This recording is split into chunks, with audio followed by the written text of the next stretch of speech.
देखिए, जब से महाराष्ट्र के अंदर ये दो वैशाखियों पर चली हुई औरंगज़ेब ठाकरे की सरकार आई है, तब से हमने राजनीतिक आतंकवाद की एक नई पराकाष्ठा देखी। आज महाराष्ट्र के अंदर एक ऐसे जिले इलाही की सरकार है कि आप फेसबुक पर कुछ लिख देंगे तो आपके ऊपर कार्रवाई हो जाएगी, आप यूट्यूब पर कुछ बोल देंगे तो आपके ऊपर कार्रवाई हो जाएगी। वे जी जैसी चीज़ें निकल कर सामने आ रही हैं कि बॉलीवुड की बड़ी बड़ी ए लिस्टेड एक्ट्रेसेस के बाद अब बड़े बड़े एक्टर भी एनसीबी के निशाने पर आने वाले हैं, जिसमें ऐसा बताया जा रहा है कि निकल कर सामने आ रहा है कि बॉलीवुड के भाईजान के फ़ैन और संजू को अमर करने वाले ये सब निकल के एनसीबी के निशाने पर हैं। शुक्ला जी, जब से ये पूरा का पूरा मसला चालू हुआ, जब इसमें जांच और जो तफ्तीश तेजी आई, जब शौमिक चक्रवर्ती गिरफ्तार हुआ, उसने पहले 25 नामों का खुलासा किया, उसके बाद रेहा चक्रवर्ती ने जो है और एडिशनल 25 नामों के खुलासे किए, और जब इस जांच की तीव्रता बढ़ी तो आज की डेट तक लगभग 200 से अधिक नाम जो है वो एनसीबी के पास जो है इस पूरे के पूरे ड्रग कार्टेल में बताए जा रहे हैं। अभी शुरुआती दौर पर ए लिस्टेड जो है एक्ट्रेसेस का नाम आया है, और कुछ अपुष्ट सूत्रों की माने तो अभी आने वाले दिनों में बॉलीवुड के अंदर जो है और बड़े बड़े जो है सेलिब्रिटीज़ को जो है प्रोब के लिए जो है समन भेजा जा सकता है। और अब दोबारा जो है सीबीआई की टीम मुंबई पहुंच चुकी है, और जिस प्रकार से इस पूरे एंगल को चारों दिशाओं से जो है अलग अलग इसमें चाहे ड्रग का एंगल हो, चाहे हत्या का एंगल हो, चाहे हत्या के लिए सुसाइड के लिए उकसाने का एंगल हो, हर एंगल से इस पर जांच हो रही है। और जिस प्रकार से देश की केंद्र की एजेंसियां इस पर जांच कर रही हैं, निश्चित रूप से बहुत बड़े बड़े खुलासे हो रहे हैं जो देश की जनता को निश्चित रूप से चौंका रहे हैं। आप बताइए, इस देश की बॉलीवुड जो तथाकथित रूप से इतनी बड़ी इंडस्ट्री मानी जाती है, वहाँ दीपिका पादुकोण के इस प्रकार के चैट का आना, और उसके बाद चाहे रकुल प्रीत हो, चाहे आपकी सारा अली खान हो, चाहे श्रद्धा कपूर हो, इन लोगों के नाम का आना, इन लोगों की जो भी टेस्टिमनीज हो रही हैं एनसीबी के सामने, और ये किस प्रकार से सारी बात गोल गोल घुमा के सब कुछ सुशांत के सर पर फोड़ देने का जो लोग प्रयास कर रहे हैं, इससे पता लगता है कि ये कितना बड़ा डीप वेब है। और इस डीप वेब के अंदर ये इतना बड़ा जो इंडस्ट्री के अंदर जो ये ड्रग की इंडस्ट्री चल रही है, ये बड़े लोगों के आशीर्वाद के बिना नहीं चल रही थी। तो अब जिस प्रकार से जांच की आंच तेज हो रही है, निश्चित रूप से बड़े बड़े नाम इसमें खुलासे होने बाकी हैं। वे जी जिस तरीके से प्रधानमंत्री नरेंद्र मोदी की सरकार को लगातार ये कहा गया है कि फासिस्ट गवर्नमेंट है, फासीवादी सरकार है, और अब ये महाराष्ट्र में जो ये सारी चीज़ें हुई जो हमने दिन ब दिन देखा, और अब फरीदाबाद में होना, एक फरीदाबाद में यूट्यूबर है साहिल चौधरी नाम के, उनको उठा लिया जाता है। सर, किस तरीके से देख रहे हैं एक लोकतांत्रिक देश में जिस तरीके से चीज़ें होती हैं, किस तरीके से? देखिए, जब से महाराष्ट्र के अंदर ये दो वैशाखियों पर चली हुई औरंगज़ेब ठाकरे की सरकार आई है, तब से हमने राजनीतिक आतंकवाद की एक नई पराकाष्ठा देखी। आज फरीदाबाद से एक लड़के को उठा लिया गया सिर्फ इस बात पे कि वो यूट्यूब के ऊपर जो वीडियो बनाकर जो है वहाँ की सरकार को एक्सपोज कर रहा है। परंतु आज इस देश के अंदर लिबरलिज्म की दुहाई देने वाले, इंटॉलरेंस की बात करने वाले, किलो किलो के भाव में अवार्ड वापस करने वाले वो गैंग के मठाधीश आज मुंह में दही जमा कर बैठ गए हैं। जब कंगना के ऊपर हमला हुआ तब ये लोग नहीं बोले, जब जो है एक सेना के रिटायर्ड ऑफिसर के ऊपर, नेवी के ऑफिसर के ऊपर जो है शिवसेना के गुंडों ने हमला किया तब ये लोग नहीं बोले। एक फेसबुक यूज़र ने, एक फेसबुक एक्टिविस्ट ने जो है उद्धव सरकार को जो है क्वेश्चन करते हुए फेसबुक पर कुछ लिखा, तो शिवसेना के गुंडे उसके घर पहुंचकर उसके बाल मूंड देते हैं, तब कोई नहीं बोला। तो ये किस प्रकार की एक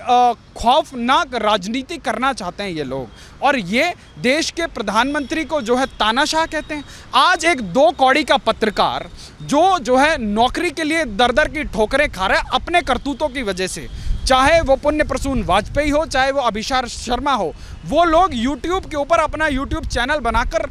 सब अनवेरिफाइड और देश के प्रधानमंत्री, देश की शासन सत्ता के बारे में जो जहर उगलते हैं, और जो रोजगार पाए हुए लोग हैं, जो वामपंथी नस्ल के पत्रकार हैं, वो जो है दिन रात प्राइम टाइम से लेकर अपना एक पूरा एजेंडा चलाते हैं और तमाम झूठ की फैक्ट्रियां चलाते हैं, दिन रात फेक न्यूज़ चलाते हैं, और देश की सत्ता को, देश की सरकार को गालियां बकते हैं। परंतु देश की सरकार ने तो आज तक उनके खिलाफ एक कार्रवाई भी नहीं करी। परंतु आज महाराष्ट्र के अंदर एक ऐसे जिले इलाही की सरकार है कि आप फेसबुक पर कुछ लिख देंगे तो आपके ऊपर कार्रवाई हो जाएगी, आप यूट्यूब पर कुछ बोल देंगे तो आपके ऊपर कार्रवाई हो जाएगी। आप इतनी बड़ी अदाकारा हैं, आप सरकार से सवाल कर लेंगी, उस मुख्यमंत्री को तू बोलेंगी, क्यों? क्योंकि आपके मन में रोष था, आपके ऑफिस को गिरा दिया गया अनैतिक तरीकों से, तो आप उसके खिलाफ एफआईआर करवा देंगे। तो ये खैरात में मिली हुई सरकार के दम पे ये जो बदमाशियां चल रही हैं, ये चंद दिनों की हैं, क्योंकि आखिर में भीख का कटोरा लेकर तो जनता के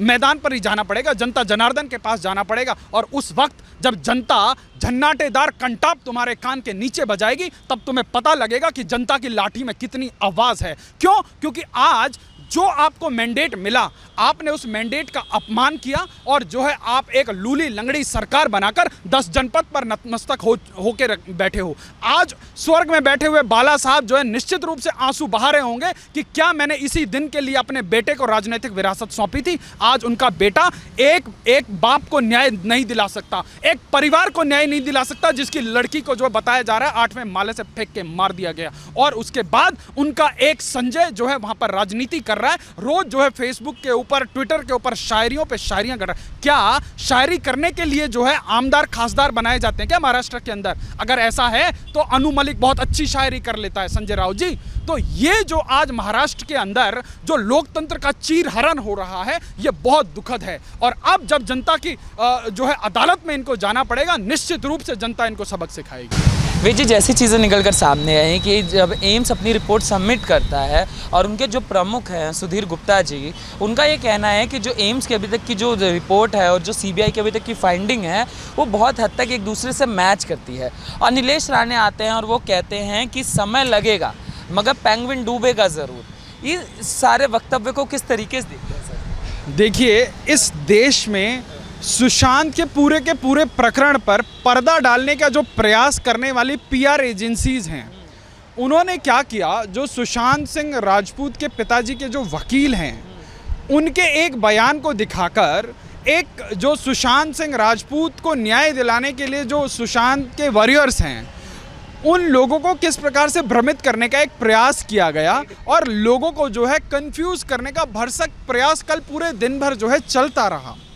और डिफरेंट एंगल से चलता रहा। पहले एक थ्योरी चलाई गई कि जो है जो संजय राउत जो है देवेंद्र फडणवीस से मिले हैं, वो थ्योरी चलाई गई। फिर अब वो थ्योरी जब ब्रस्ट हो गई तो उसके बाद ये थ्योरी चलाई गई। पर जो एम्स की रिपोर्ट है, एम्स की रिपोर्ट में कहीं पे भी हत्या के एंगल को रूल आउट नहीं किया है। और वो जो फोरेंसिक रिपोर्ट्स आई हैं उसके अंदर जो है कोई भी ड्रग जो है उसके बॉडी के अंदर नहीं पाया है। तो ये जो बॉलीवुड का कार्टेल सुशांत सिंह राजपूत को ड्रग एडिक्ट बताकर जो है पूरे के पूरे हत्याकांड से पल्ला झाड़ लेना चाहता था, उन हत्यारों को बचा लेना चाहता था, आज वो लोग कहीं ना कहीं जो है इससे डरे हुए हैं, सहमे हुए हैं। इसीलिए इन लोगों ने अपना पूरा का पूरा इकोसिस्टम, अपना स्लीपर सेल एक्टिवेट कर रखा है। चाहे वो सिलेक्टिव जो है उन वकील साहब के सिलेक्टिव बयानों को लेकर ट्विटर के अंदर एक डिफरेंट माहौल क्रिएट करना हो, क्योंकि देखिए आज देश के अंदर एक इमोशनल जो है एक वातावरण है और जो करोड़ों लोग आज सुशांत को न्याय दिलाने के लिए ट्विटर से लेकर हर प्लेटफॉर्म पर जो लड़ाई लड़ रहे हैं, उन लोगों की भावनाओं को भटकाने का जो काम किया जा रहा है, उन लोगों की इमोशंस को जो डीरेल करने का काम किया जा रहा है और जो देश की जो जांच एजेंसीज हैं उनको प्रभावित करने का काम किया जा रहा है, वो विभिन्न माध्यमों से किया जा रहा है।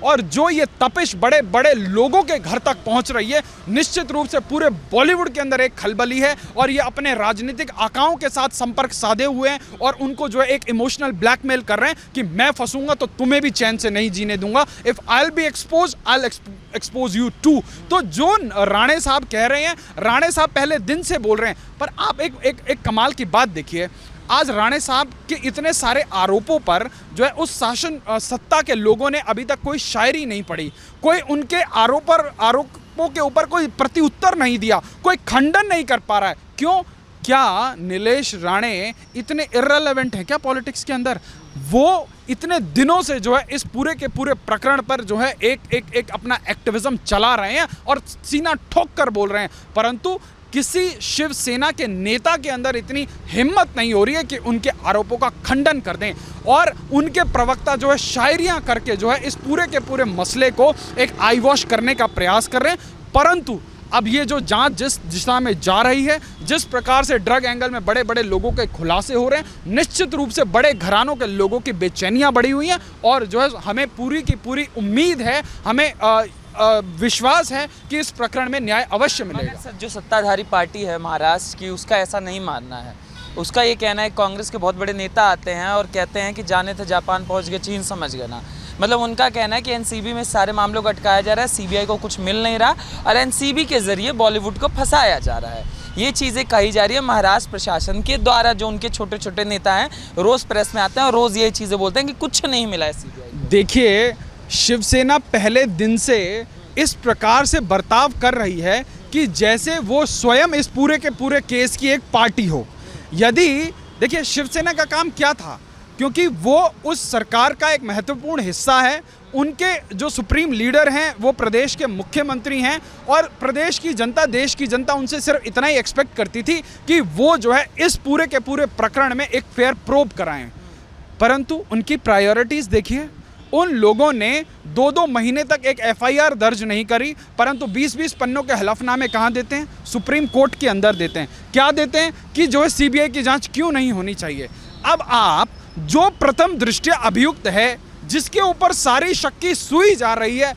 उसको जांच होने से बचा रहे हैं। बिहार की पुलिस को आप क्वारंटाइन करते हैं, परंतु एक बहुत बड़े जो है टीवी के पत्रकार को रेड कारपेट बिछाकर जो है उसको 2-2 घंटे का इंटरव्यू करने देते हैं। आप करवाना क्या चाहते हैं साहब? और उसके बाद करते क्या हैं आप जो है जो अभियुक्त है, जिसको ईडी, सीबीआई, एनसीबी, सारी दुनिया जिसको जो है प्रोब करना चाह रही है, जिसको समन पे समन भेज रही है, आप उसकी एस्कॉर्टिंग में पुलिस लगा रहे हैं, उसके घर के दरवाजों पर पुलिस लगा रहे हैं और वो बिहार की पुलिस से बचने के लिए भाग रही है। तो पुलिस थाने के बगल में जो है बताया जा रहा है कि वो जो है पुलिस स्टेशन के नज़दीक किसी फ्लैट में लगभग 1.5-2 महीने छुपके रहती है। तो जनता का भरोसा जो है शासन से होता है, प्रशासन से होता है। परंतु जिस प्रकार से महाराष्ट्र की सरकार ने और महाराष्ट्र के जो है पुलिस प्रशासन ने काम किया, निश्चित रूप से जो है जनता का भरोसा उनके ऊपर बिल्कुल उठ चुका है कि इस प्रकार से जो है राजनीति जो प्रदेश की सरकार कर रही है, इससे जो है संदेह की स्थिति और गहरा जाती है कि क्या आप किसी बड़े चेहरे को बचाना चाह रहे हैं